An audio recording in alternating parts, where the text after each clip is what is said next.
Hello, YouTube.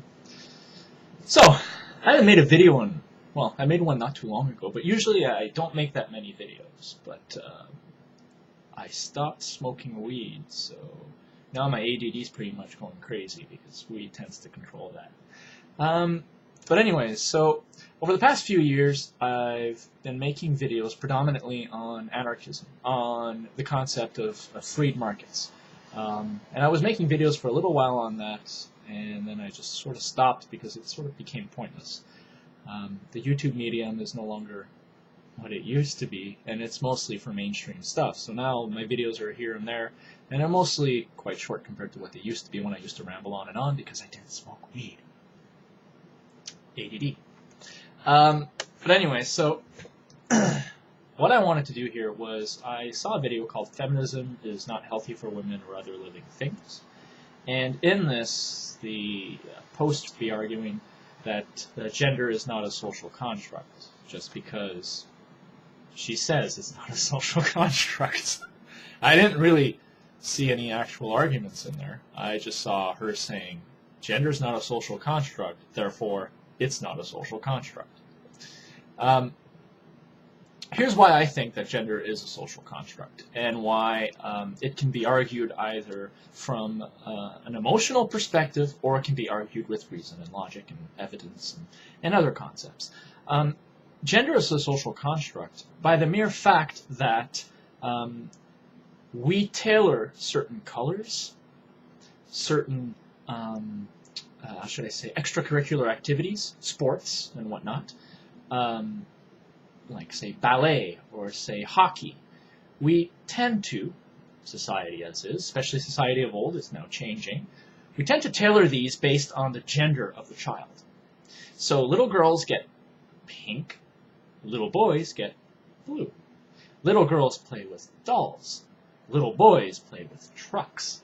Little girls do this, little boys do that, instead of allowing children to decide what they actually like. So if a little boy wants to play with My Little Ponies, have at it.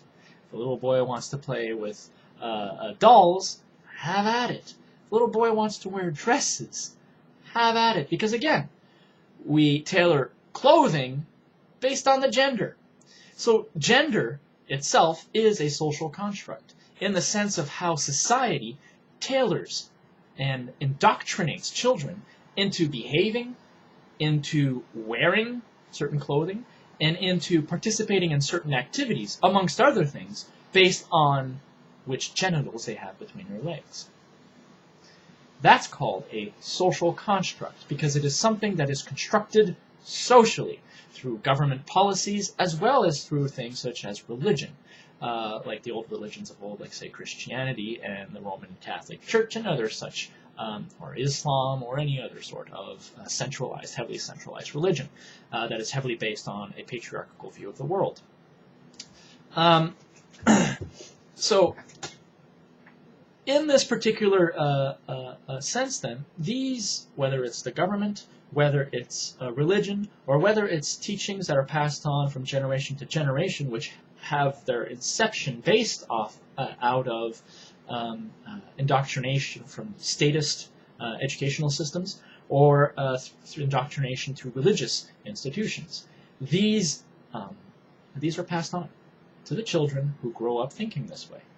So when someone says gender is not a social construct just because I say it is, it's because they've been indoctrinated that way. And knowing Tia from Left versus Right Forum, you've been indoctrinated that way. It's pretty freaking evident in almost every single one of your posts. What we do have, though, when we look at the evidence, is we have diversity and individuality, which one would think that a person who supports freedom and liberty would be one person who would acknowledge individuality and therefore, by virtue of individuality, the uniqueness of every single individual around. Every person is unique. No two people are alike. If you can find two people who are exactly alike, I'll be very, very impressed. But there's only 6 billion people on Earth, and for there to be two people who are alike, we would need something along the lines of 60-some billion, last time I checked, based on mathematical calculations. So, if not even more. I think that was the low number, and I think that was Brian Greene who was talking about that. So anyway, so the point that I'm trying to make here is that because of individuality, because each person is their own self, then the gender social constructs, women wearing pink, men wearing blue, don't fit in. Because if we allow children to choose their own likes, which colors they prefer, etc., we would likely see no more of these men in blue, women in pink, men playing with toys, women playing with dolls when they're little children, obviously. Women doing ballet and men doing karate, say, or that sort of shit. And we're seeing that go away anyways now. We've been seeing that go away since the 1980s for the most part. It's accelerated through the 90s, and it's accelerating even now.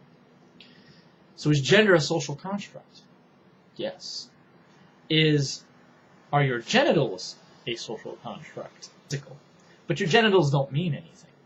They're just there. A man doesn't have to act a certain way. You know what I'm saying? That's another social construct.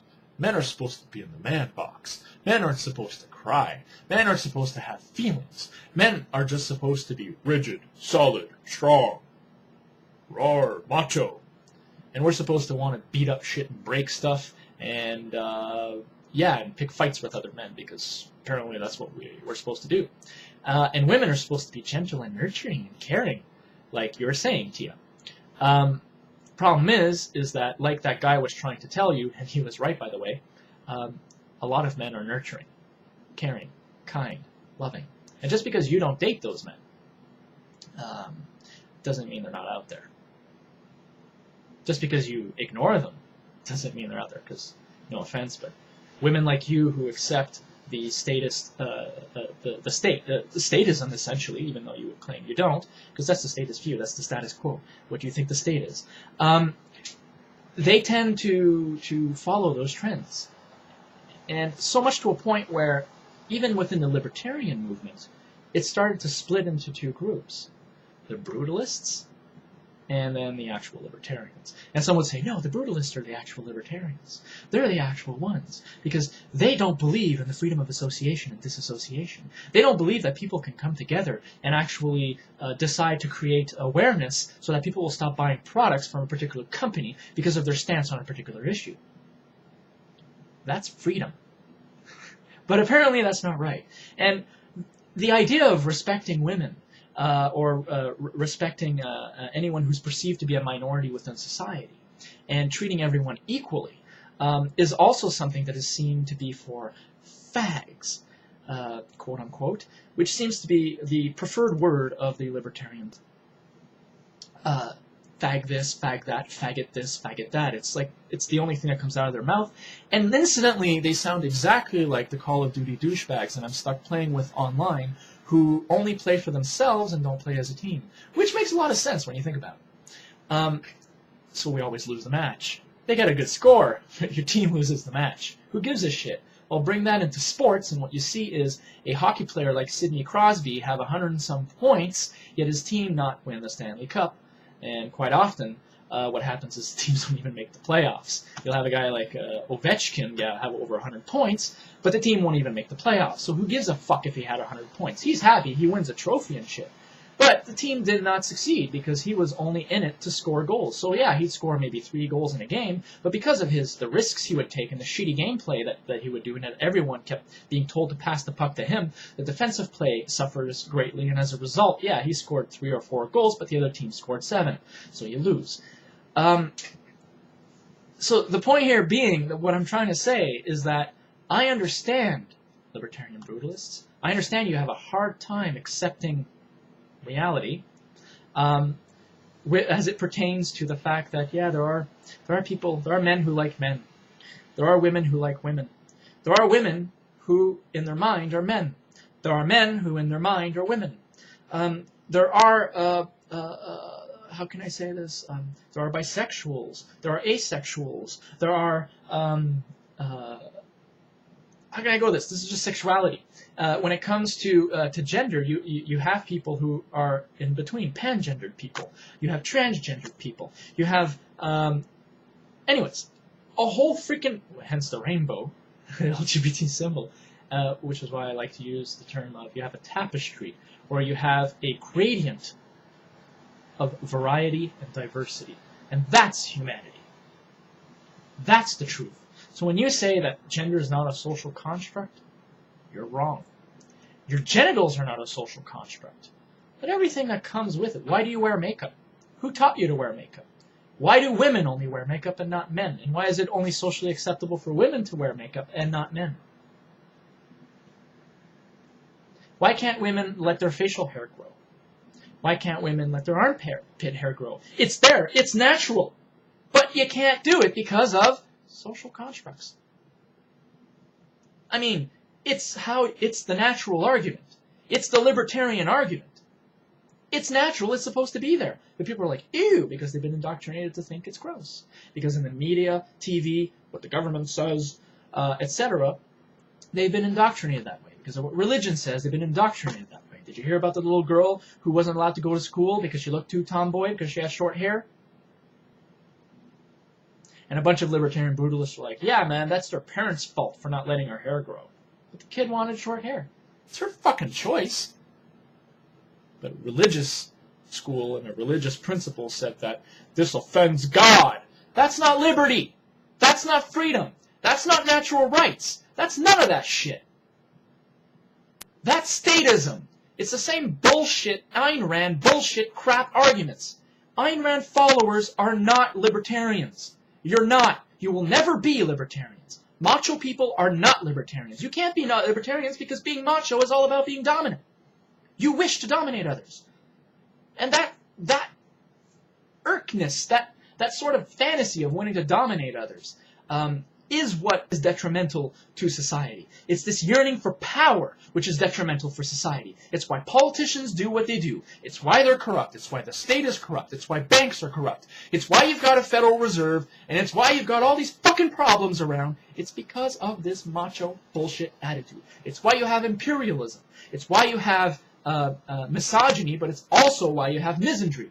It's why you have all these things, because women can be macho and men can be macho, because again, gender is a social construct. Individual personality traits. Hillary Clinton's a pretty fucking macho woman, don't you think? And a lot of women who join the libertarian ranks think they have to be macho. So they walk around with guns, and they start acting like the macho guys, calling everything faggot this, faggot that, etc., because they want to fit in within that circle. Because it's predominantly a circle filled with Caucasian men. Whereas left libertarians is diverse. And that's the key. You know what's right when it has diversity behind it. You know it's just when a bunch of people are willing to sign on. You know it's free when everyone is willing to sign on. Why? Because everyone can go and do what the fuck they want, not have to worry about having some fucktard with a white sheet over his head hanging him off a tree. Which, incidentally, I hear a lot of libertarians from the brutalist camp say is okay. It annoys me to no end. Whenever, it's not all libertarians from the brutalist camp, evidently. It's just most of them, like Christopher Cantwell, who seems to be the cheerleader of that group of morons. That's my opinion. I think you're all fucking morons, but that's because you don't think. You only think like A and B, like binary thought, and you think that's logic. That's logic, but you don't understand that reality doesn't operate under logic. This is a quantum reality, not a binary reality. We're not talking about ones and zeros. We're not talking about an x86 architecture when it comes to the reality in which we inhabit. We're talking about a quantum reality, which means pretty much that emotions come into play and uncertainty comes into play, not simply certainty, which is what you're attempting to obtain through reason and logic. There is no certainty. There is probability, but there is no certainty. Possibility, probability, no certainty. You could say, well, I'm certain that the sun will come up tomorrow. What happens if something happens that is unintended and it goes supernova? It's not going to be coming up tomorrow, and neither are we. What happens if, I don't know, some sort of cosmic event that wasn't at all anticipated blocks the sun? It ain't coming up tomorrow, but we were anticipating it to. But possibility-wise, They're endless. It's because you don't think outside the box. You don't actually reason and think critically. You go on what someone else said, which is just binary trains of thought. You'll quote Murray Rothbard, which is great. It's a great start. Learning a libertarian philosophy through Rothbard, Mises, even going through anarchist philosophy through Bakunin, Kropotkin, and many others. You can learn a lot from those philosophers. But don't forget that their ideas failed. Even at the time when they had them, they failed. And you can keep on saying, well, they failed because of this, they failed because of that, etc. No, the point being is that their ideals were not appealing to enough people. They failed because of that.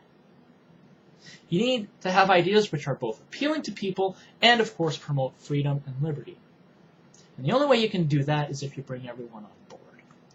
But a lot of the libertarian circle tend to be Caucasian people who want a Caucasian United States, or are anti-immigration, or anti-this, anti-that, yet call themselves libertarians. You're not a libertarian if you're for borders. You're not a libertarian if you're a minarchist and you're for a state, no matter how small it is.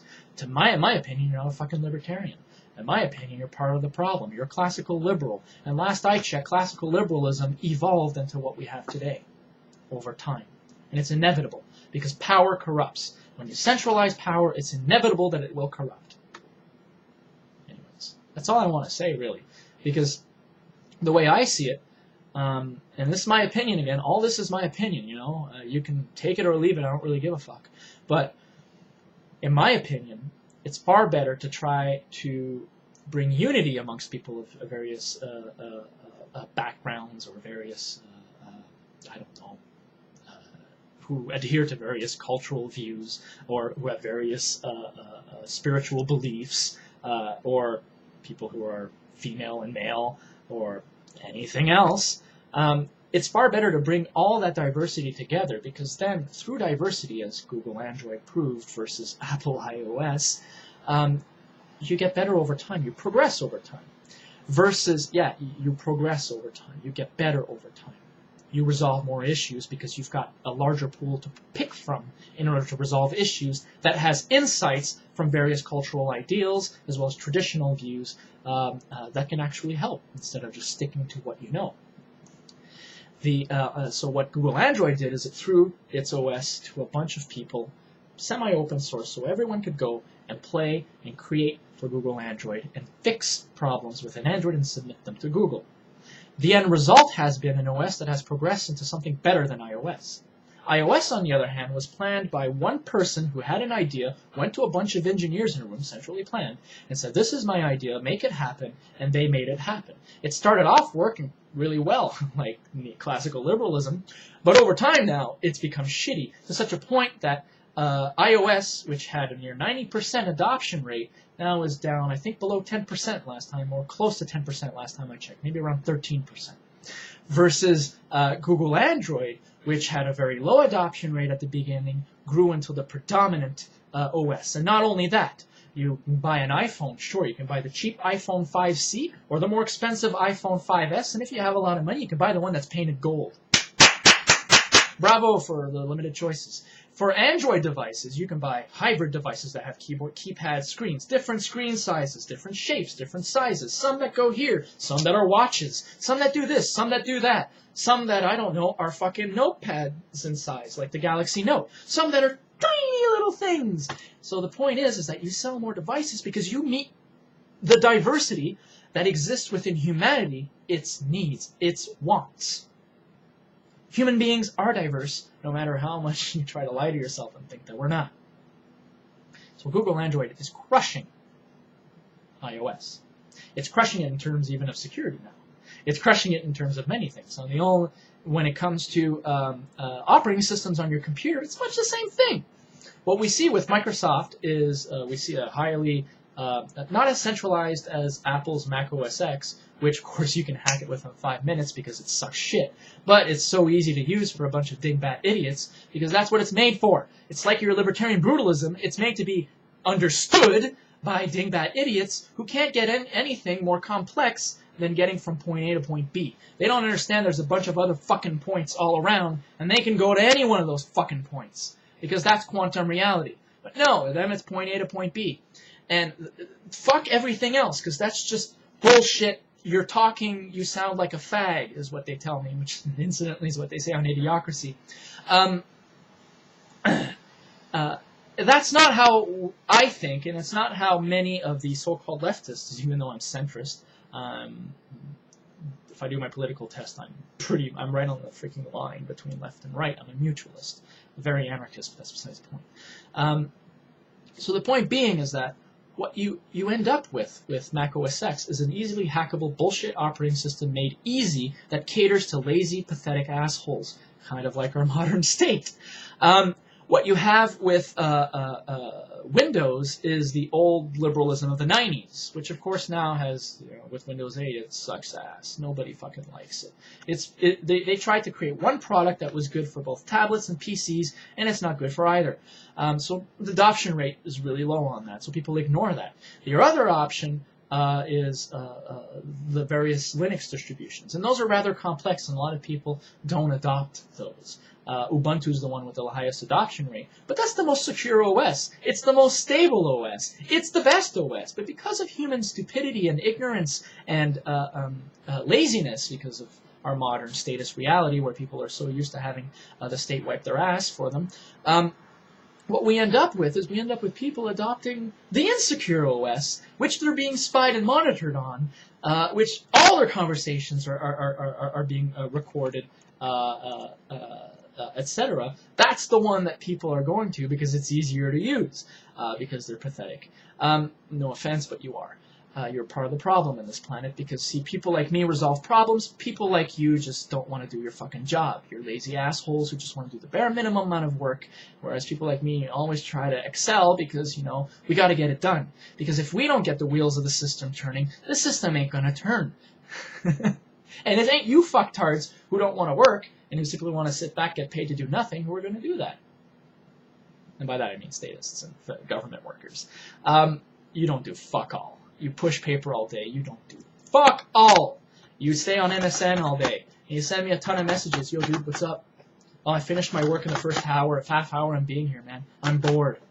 And I'm there, I'm like fucking fixing a bunch of fucking fiber optics issues, and you're there going, I'm bored at work, and you make twice my salary.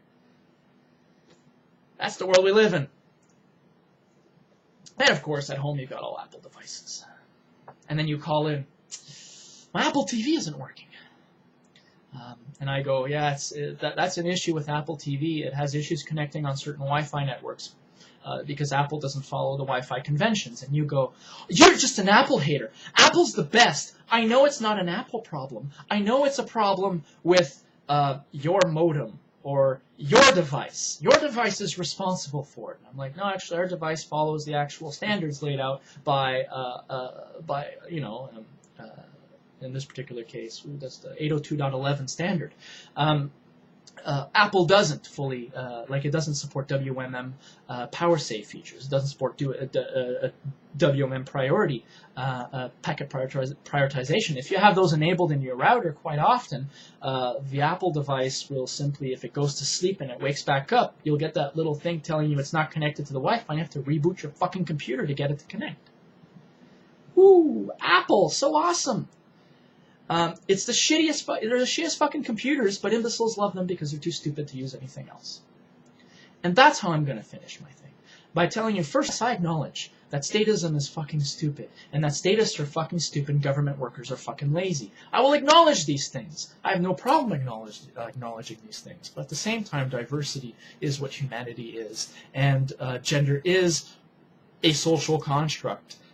Because men are not supposed to be one way and women another way. We're all individuals with individual personality traits. Our whole point of being here is to live, to learn, to experience life, and to become the individuals that we choose to become through our choices, growing up as well as our upbringing from our parents. Now, the upbringing from our parents should allow as much freedom and liberty when it comes to their children being able to explore the world around them, while also ensuring their safety and security, as all parents should do.